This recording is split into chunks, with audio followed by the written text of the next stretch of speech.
हम खुद उनसे मिलने गए थे। ताया अबू की कार का इस्तेमाल किया गया था।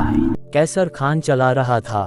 ज़हीर हुसैन ने हमारा स्वागत किया और जब सरफराज भाई ने हमें अपनी दिनचर्या के बारे में विस्तार से बताया तो ज़हीर हुसैन के चेहरे पर चिंता के निशान दिखाई दिए।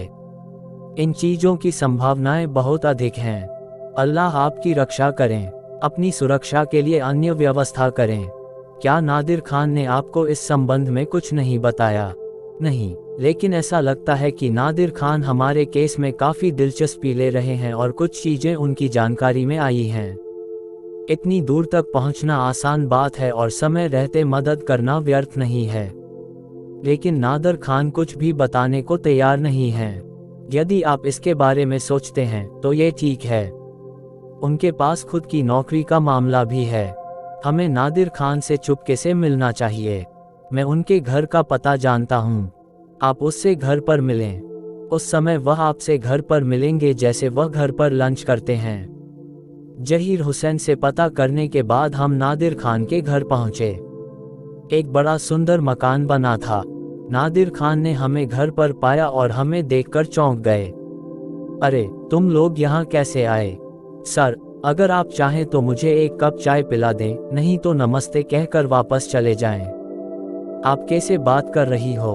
अंदर आ जाओ। मेरा विश्वास करो, मैं बहुत हैरान हूँ कि तुम यहाँ हो। सबसे पहले आपको बता दें कि कुछ खास नहीं हुआ। नहीं, सबसे खास बात तो ये है कि हम रात का खाना भी ठीक से नहीं खा पाते थे। नादिर खान ने कहा कि आप लोगों को अपने दिल में कोई जगह नहीं बनानी चाहिए। आपका यह सेवक आपके साथ है। नादिर खान ने हमें ड्राइंग रूम में बिठाया और फिर बोला, अच्छा बताओ तुमने खाना खाया या नहीं? कदापि नहीं, हम आपके साथ खाएंगे। अरे, दोस्ती की बात है। मैं अपनी बीवी से खाना बनाने के लिए कहूँगा, लेकिन पहले तुम मेरी बेगम से मिल लेना। नादिर खान की पत्नी से भी मुलाकात की गई। वह एक खुशमिजाज और पढ़ी लिखी महिला थी। कुछ देर बैठने के बाद वह खाना बनाने चली गई। नादिर खान ने कहा, रहीम बख्श ने सभी मामलों का ध्यान रखा है। डायरी में उन्होंने एक परिवार का जिक्र किया है जिस पर लुटेरों ने हमला किया और उसे लूटने की कोशिश की। लेकिन पुलिस गश्त पर थी और लुटेरों से मुठभेड़ हो गई और लुटेरों में से एक मारा गया। बाकी भाग गए। गाड़ी की समस्या जानबूझकर गोल कर दी गई है, वरना आप लोग मुश्किल में पड़ जाते। हालांकि उन्होंने पूछा है कि कार का क्या करना है। इसे वहां वर्कशॉप को दे देना चाहिए या यहां लाहौर पहुंचा देना चाहिए? आप क्या कहते हैं?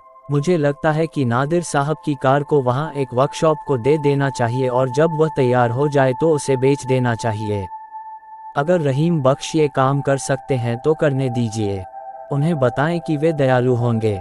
मामा अब इस कार में सफ़र करने की इजाज़त नहीं देते, इसलिए दूसरी कार खरीदी जाएगी। वैसे मिस्टर नादिर, आप समझ रहे होंगे कि हमारे साथ क्या हो रहा है। आप निश्चित हो सकते हैं कि हम डरे हुए बिल्कुल नहीं हैं, लेकिन हम उत्सुक जरूर हैं। नादिर खान सोचता रहा और फिर बोला, देखो, मैं तुमसे कुछ कहना नहीं चाहता था, लेकिन मैंने तुमसे ऐसी दोस्ती की है कि मुझे तुम पर पूरा भरोसा है। ये सिर्फ इतना है कि मुझे कुछ संदेह हैं। इम्तियाज अहमद की मौत पर तब तक कोई फर्क नहीं पड़ा जब तक उनकी शख्सियत सामने नहीं आई।